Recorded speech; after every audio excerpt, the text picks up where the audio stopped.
السلام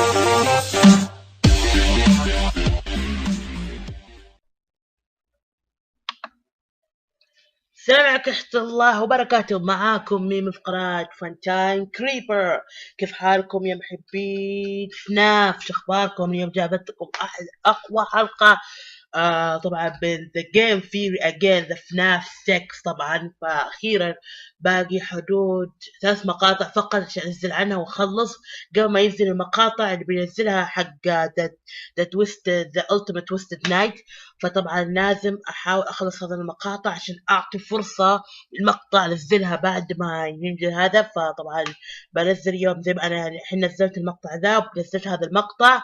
فطبعا إن شاء الله بكرة بينزل مقطعين آخرين إن شاء الله، أو 3 مقاطع، مقطعين أو 3 مقاطع. المهم أحاول أخلص هذا عشان أعطي فرص لمقاطع أخرى. طبعا اليوم جابت لكم أحد من الحلقات اللي منتظرة، طبعا من أول بشوف عنها طبعا من زمان، فخلينا نتفرج هذا الحلقة.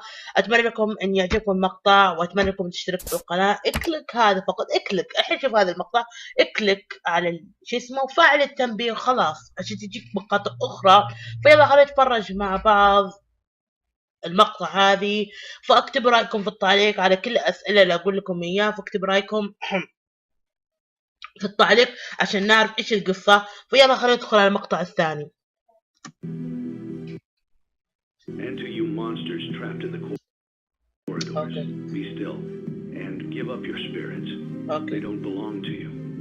For most of you, I believe there is peace and perhaps more waiting for you after the smoke clears. Oh my God. Although for one of you, the darkest pit of hell has opened to swallow you whole. So don't keep the devil waiting, friend. Jeez, Scott. I know we didn't get along all the time, but condemning me to hell seems a bit extreme. Wait, seriously though, can we turn... sorry. أبى أوضح طبعا لازم أوضح عشان توضح لكم. فأنا ما أحب جد تلقائي، أنا ما أبي تلقائي. طبعا لو حطيت HD بيثقل المقطع، فلازم تحطه شوي. المهم واضح. فيلا خلينا نتفرج مع المقطع. أتمنى لكم تستمتعون. سوري الانقطاع عنكم، فبكم أعيدها شوية عشان توضح أكثر. أوكي خلينا نشغل هنا ويلا نقول بسم الله. So don't keep the devil waiting. Wait for you, my old friend. Jeez, Scott. I know we didn't get along all the time, but condemning me to hell seems a bit extreme. Seriously though, can we turn on some air conditioning here or something? It's getting a bit warm in here. Oh wait, it is me because I'm wearing my snuggly new Game Theory merch. And you too can be getting hotter than a serial killer in a burning death trap, because starting right now, new merch is available via the description. Do you know the way to good fashion? Well, I will show you the way, because not only do we have this nifty hoodie with embroidered patches that make you feel like you're wearing a warm, stylish blanket, we also have new shirts with a stunning slimming design so you can look and feel great even after stuffing your face with budget pizza from a defunct children's restaurant. طبعا أنا أبغى أشتري أشياء بصراحة. طبعا الهوري حقه وأبغى أشتري إن شاء الله. بحاول أشتري. طبعا أنا من عشاق ذا جيم في باختصار. أنا أبغى أشتري الشير، يمكن أنا أسوي لي واحد تيشيرت عنه أطبع. أما بس أنا أبغى الجاكيت الهوري هذا. طبعا في كثيرين من اليوتيوبرز كتاب أتابعهم فعندهم أشياء حلوة جدا جدا، لكن يا ليتهم يحطون حق العربية العربي، يعني الدفع العربي. والله شيء رائع جدا. أشتري من هنا وأجيبه، والله يكون وناسة. إن شاء الله بحاول أو أجمع وأروح أجيب لي جاكيت واحد منه. طبعا أنا من عشاق ذا جيم فيه، بجيب لي جاكيت هوري. طبعا أبغى هذا واحد. طبعا تدخلون على الموقع اللي كنت تبغون واحد، تدخلون على الموقع. إن شاء الله يكون عنده مقاس ثرية أنا. فيلا خلينا نتفرج. نشغل المقطع نكمل. And they wash great, especially when you're using Tide Pods, go figure. It's gonna be spring soon and spring tends to get kind of chilly. But don't worry, because I got you covered with another item that I think's the bomb. A bomber jacket. Complete with Game Theory lining so that you can pull a mat pad and walk around in jackets all year long, even when it's too hot to be doing so. I wanted this so much.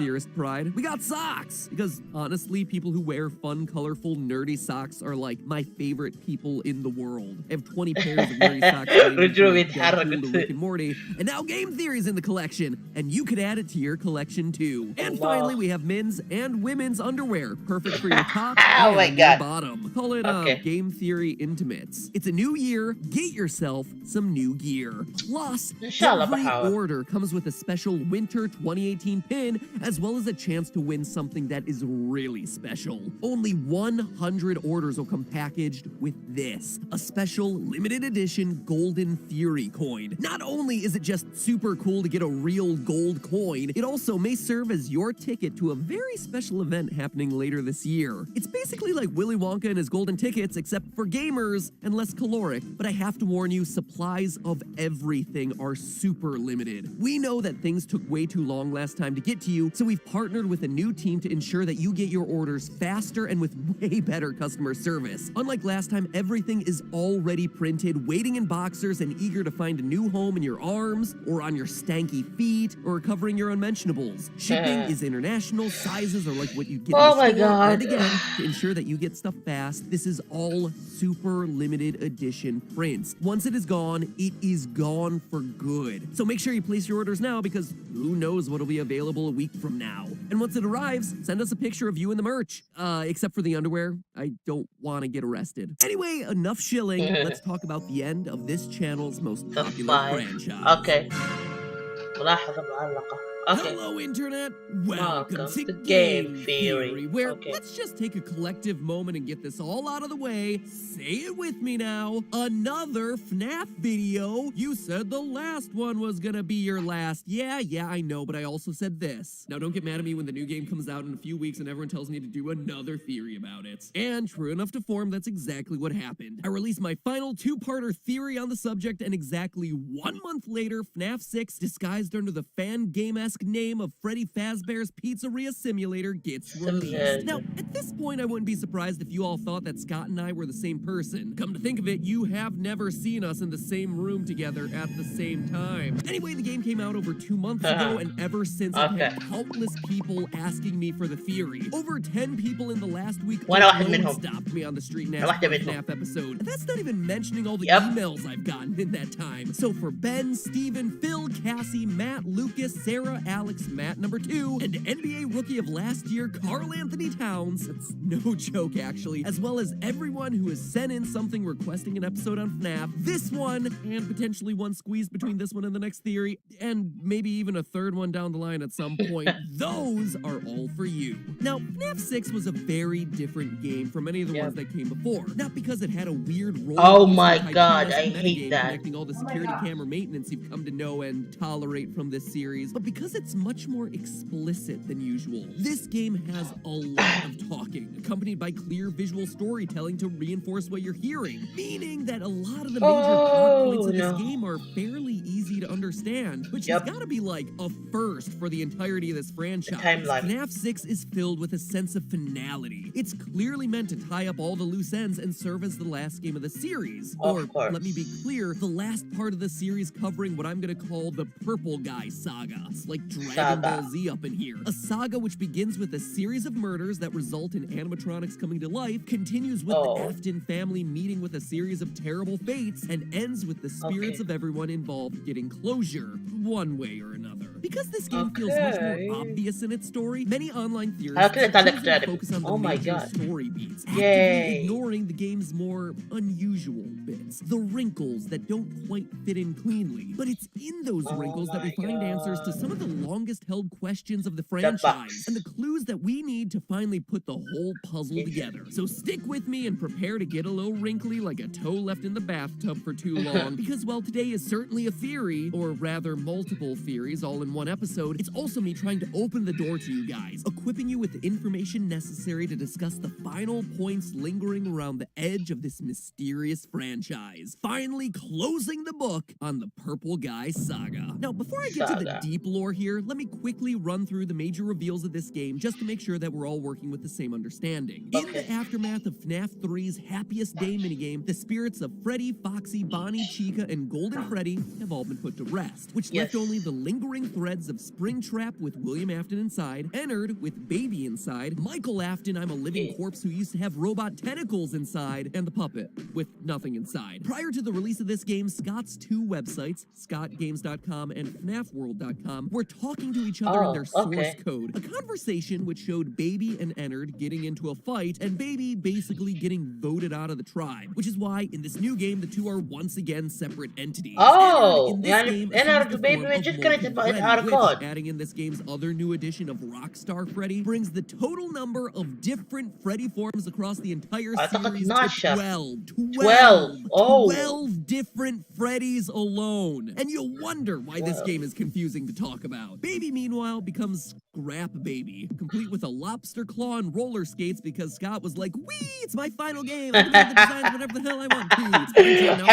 And heck, why not? There's a weird black bear named Lefty, because why the heck not throw a 13th bear onto the pile? Throughout the game, you're not only tasked with handling the best characters ever, featuring such standouts as #1 Crate and Mr. Hugs, but every night you'll find one of your old friends out in that back alley, and it's your task per paragraph 4 of your employment contract to salvage that animatronic, bringing them into your establishment. If you are playing this tape, that means that not only have you been checking outside at the end of every shift, as you were instructed to do, but also that you have found something that meets the criteria of your special obligations under paragraph 4. Fast forward to the true ending of the game, where we learned that the whole pizzeria was just a trap made to lure the stray animatronics into the same place at the same time, so that they and the horrors of Freddy Fazbear's could be finished off once and for all in a final blaze of glory. Even though that technically happened once before in FNAF 3 and Springtrap survived. But hey, who's counting? Me, but you know, that's what I do. And who of all people set up this trap? What is Henry is doing that trap with daughter. Maybe not. Maybe. The identity of this mysterious cassette man? Well, the first clue we get is actually in the closing monologue. Although for one of you, the darkest pit of hell has opened to swallow you whole. So don't keep the devil waiting, friend. It's an old friend of William Afton's, Henry, no last name given. And if that lack of a last name sounds familiar, well, it should. I mentioned this guy a lot during that dark period where I used information from the books for my sister location theories. In the book series, he's the animatronic genius who partnered with William to create the Freddy bots. And this isn't only speculation. One of the secret endings, the insanity ending, proves that this is Henry. If during the game you buy this freak show egg creature for way too much money, it causes your computer's power button to switch from green to blue. If you then hold the power button like you're starting the computer in safe mode, it causes a hidden recording to play. An audio tape that happens to be labeled HRY. Henry. But the insanity shows us even more than just a light connection back to the novels. As Henry talks about his regret over ever helping create the animatronics, plan to lure everyone together to finish this off once and for all, we're shown a series of secret blueprints. Most of them provide a bit more detail into how this wacky world works. We're shown that Captain Scooper from Sister Location functions by infusing things with, for lack of a better term, soul energy, what Afton calls remnant. This is how Michael was able to survive as a purple corpse post his Ennard enema. We also see that Molten Freddy, formerly Ennard, still contains the souls of Ballora, Funtime Freddy, and Funtime Foxy. And that our mission under paragraph 4 is to specifically collect and destroy the remnant once and for all. Remnant is destroyed by overheating, hence the fire at the end. We even learn the detail that literally no one was asking for: how to simulate children. The RASC, or Remote Activated Simulated C, I'm assuming stands for child, simulates body temperatures of 98.6 degrees and then runs around making child noises. Hence how you're able to lure all the murderous animatronics around in this game.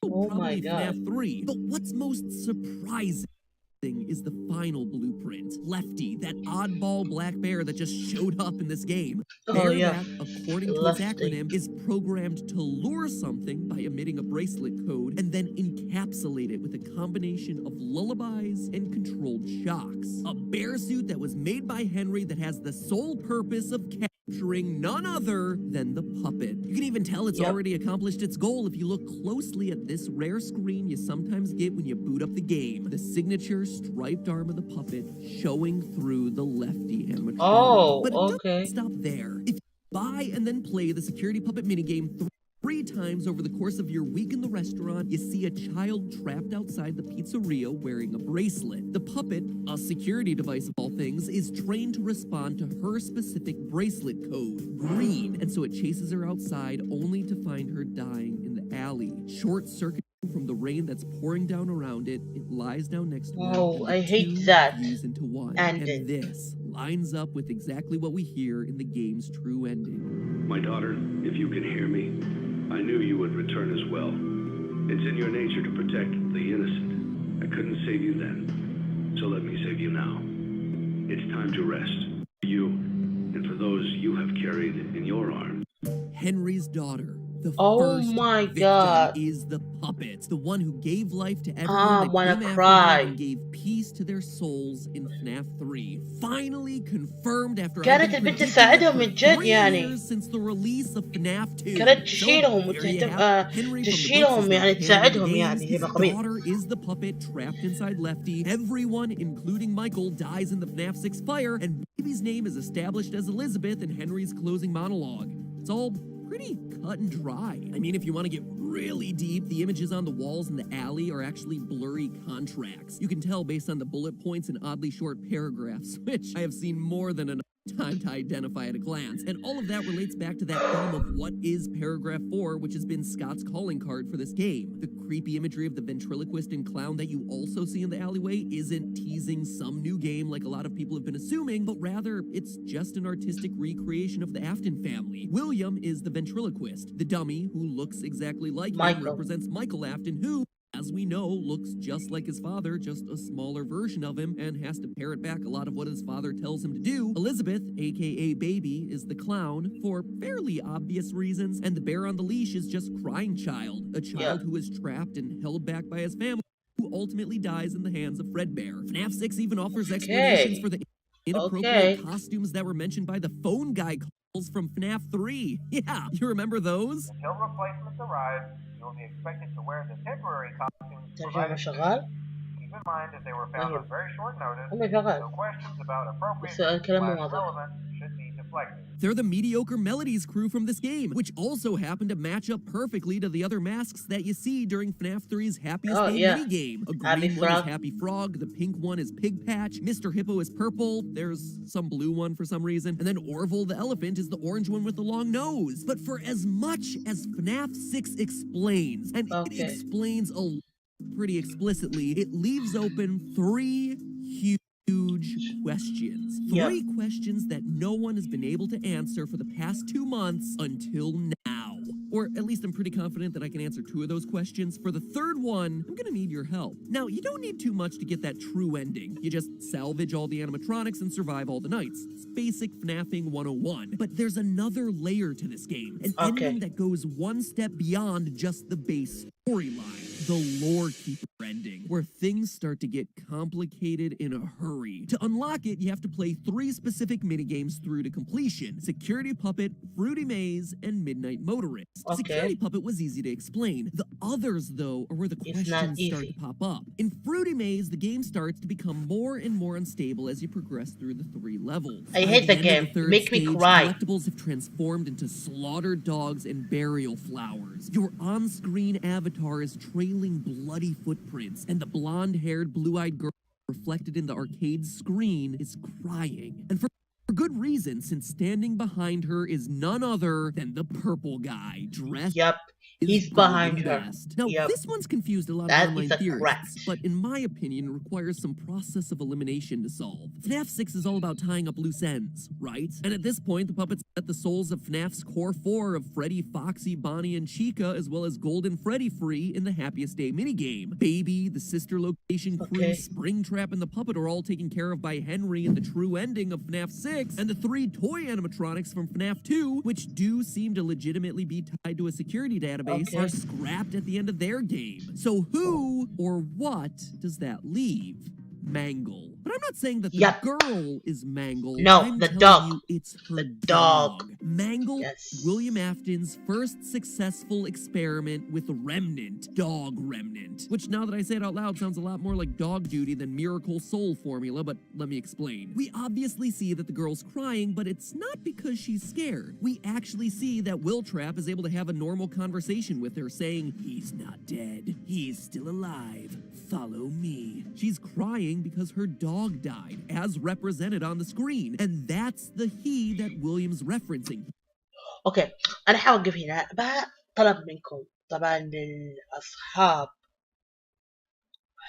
لجمع حقائق ومعلومات عن فناف، اباكم تسوون حقائق عن فريميز. يعني انصحكم انكم تسوون حقائق عن فريميز. لازم تحاولون تدورون حقائق عن هذا الحقائق باختصار حق هذا المقطع، وانا احاول ادور.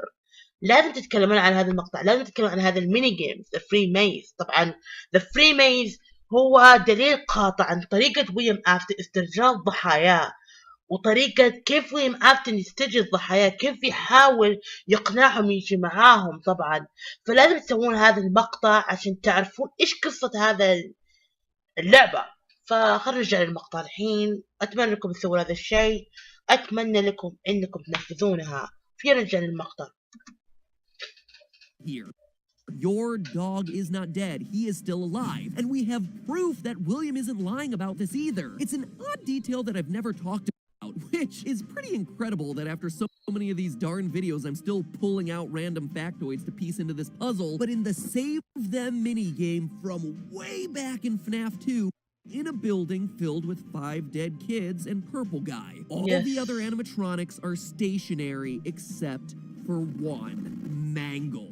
Alive and well, and unlike every other animatronic in the entire series, roaming around on all 4s. Even though Mangle technically walks around on 3 legs, but you get the point. A design decision so important that we see Scott keep it in Mangle's quest from FNAF 3 as well. Mangle is alive without the puppet giving him gifts or giving him life. So how is the Mangle animatronic moving in this moment? William experimenting with animals and remnant. And as we see in the Fruity Maze, William uses the fact that the dog is still alive to lure this girl to her death, allowing her to be reunited with her dog forever. For more proof, notice that the dead dog in the Fruity Maze minigame is actually missing an eye, a detail that we see a chair with Mangle. Additionally, you ever notice how Mangle is the only animatronic that actually doesn't possess any human-like noises? The core 4 all feature moaning, sighs, or laughs at various points throughout the series. Ballora, Baby, Springtrap, and the Fun Times all talk. Even the Nightmare animatronics breathe, which is a whole nother can of worms I'm not opening up today. But Mangle just has garbled radio noises, almost like it's cognitive functioning is much less than all the other possessed creatures in the series. So that's Fruity Maze, but then comes the biggie. Perhaps the most vague and bizarre moments from FNAF 6 come from the hidden Easter eggs in the final Lorekeeper minigame, Midnight Motorist. It starts simple enough. A top-down racer game, but glitch through an opening in the bottom of the track, and suddenly you're on a rainy drive through a rural tree-filled landscape, visiting a bar named Junior's, and eventually making your way to a lonely house hidden deep in the woods. Out pops the driver, and he's Orange Guy. Scott, we finally solved the identity of Purple Guy. We just had to throw in one final monochromatic Orange Guy. I like to call him Mustard Man. He charges into the والله house and rages at اتذكر the fact that someone طبعا who's عصبنا. has locked Orange himself Guy in his room. He goes جدة around back to find a way الحين in, فين؟ only to discover that the window is broken with والله a العظيم انا footprint بنفسي and some انصدمت. traps, leading to quote that place again. And that's it. The minigame abruptly ends there, no matter how many times you read. طبعا الحين قبل ما طبعا ارجعكم هنا ابى اوريكم شيء طبعا كثيرين ما لاحظوه ممكن. طبعا الحين في الآثار الأقدام صح إن نعرف، لكن في آثار أقدام ثانية أنا هنا استغربتها. الآثار الأقدام الثانية هذه تلاقيها في هذا المكان هذا، هي تلاقيها هنا. بحاول أحط دائرة لكم هنا. تلاقيها آثار أقدام لحيوان، وطبعا الآثار الأقدام هذا يمكنها ملك the twisted wolf. طبعا تويستد وولف اعتقد كان يلاحق ورا ذا كراين تشايلد وطلع من الشاش، او احتمال ان ممكن ذا تويستد وولف هو اللي خذ ذا كراين تشايلد. والله ما اعرف، بس ان هذا اثر اقدام ده هذا ملك لتويستد وولف. فطبعا شوفوا، حاولوا تشوفوا مقطع مرة ثانية، ترجعون لذا اورنج جاي، حتلاحظون اثار اقدام كبيرة. يعني مستحيل يكون ذا كراين جاي عنده اثار اقدام كبيرة يعني. هذا هو مجرد المعلومة اللي كنت بقول لكم اياها. بنرجع لمقطع مرة ثانية اللي وقفنا عليه. سوري، نرجع هنا. ده اعتقد لخبط. خلينا نشوف هنا. خلاص من هنا نرجع المقطع من جديد. To quote that place again. And that's it. That The place game again. abruptly ends there. No matter how many times you replay this game, it's always the same. It's weird, it's disturbing, and most of all, it's frustrating. Since it seems to introduce all new characters in a game that's mostly about bringing every other character's story to a close. But are these truly new faces?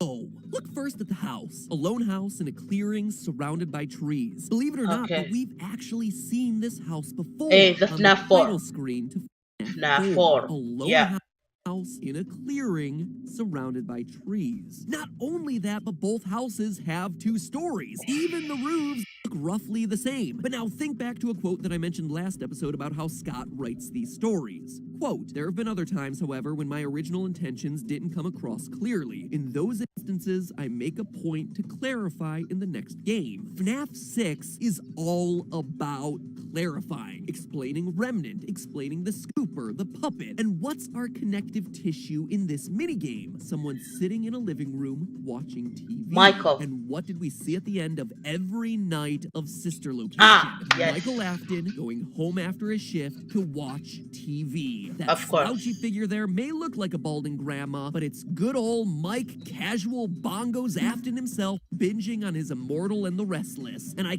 can further prove it via his text. Scott has always roughly adhered to the convention of dialogue colors being important, and this final game is no exception to this rule. Green bouncer dude talks in green, orange guy talks in orange, and Michael Afton on the couch talks in gray, exactly like he did when he was laughing at his crying brother back in FNAF 4. It's definitely a slightly different shade, but he's also the only one in the entirety of this series to speak in gray lettering. They also both wear gray shirts. Only the truly fashionable match their t-shirt to their photo.